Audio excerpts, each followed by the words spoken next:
नमस्कार। आप देख रहे हैं bold Bloom YouTube channel.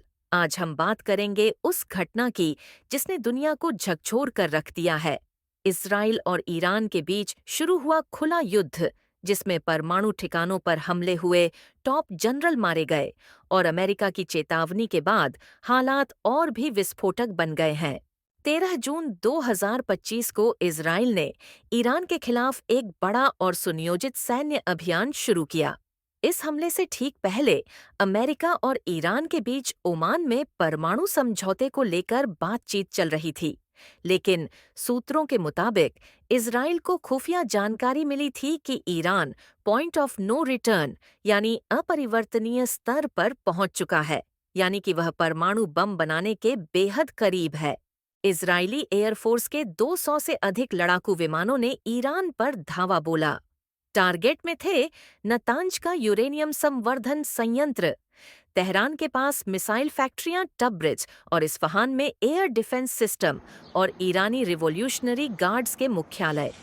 Israeli सेना ने बयान में कहा कि यह ऑपरेशन ईरान की मिसाइल और परमाणु क्षमता को हमेशा के लिए खत्म करने की दिशा में पहला कदम है। इस हमले में ईरान के दो सबसे वरिष्ठ सैन्य अधिकारी मारे गए।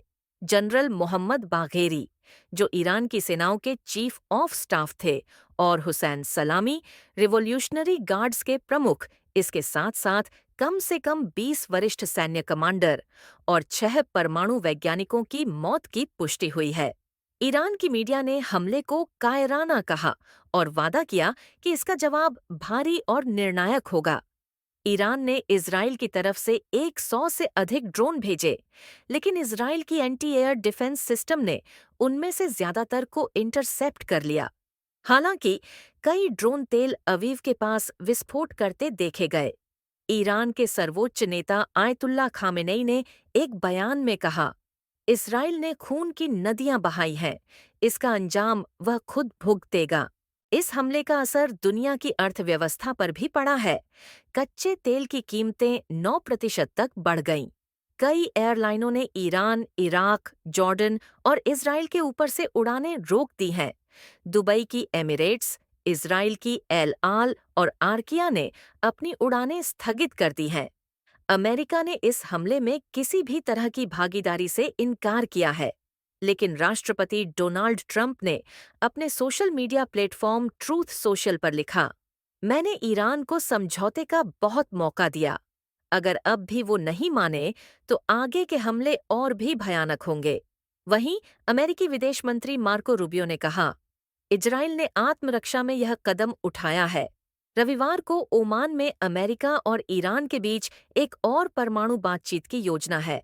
आईएईए ने ईरान को पहली बार लगभग 20 वर्षों में एनपीटी के उल्लंघन का दोषी ठहराया है।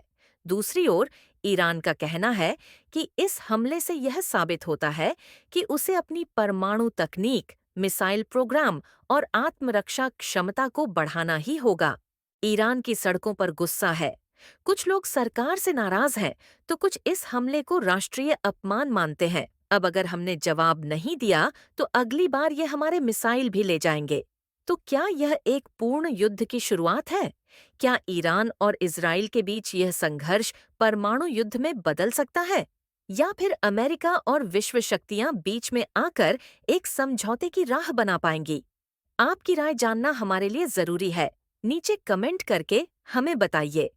अगर आप अंतर्राष्ट्रीय राजनीति, युद्ध और विश्व कूटनीति पर नजर रखते हैं, तो इस चैनल को अब भी सब्सक्राइब करें।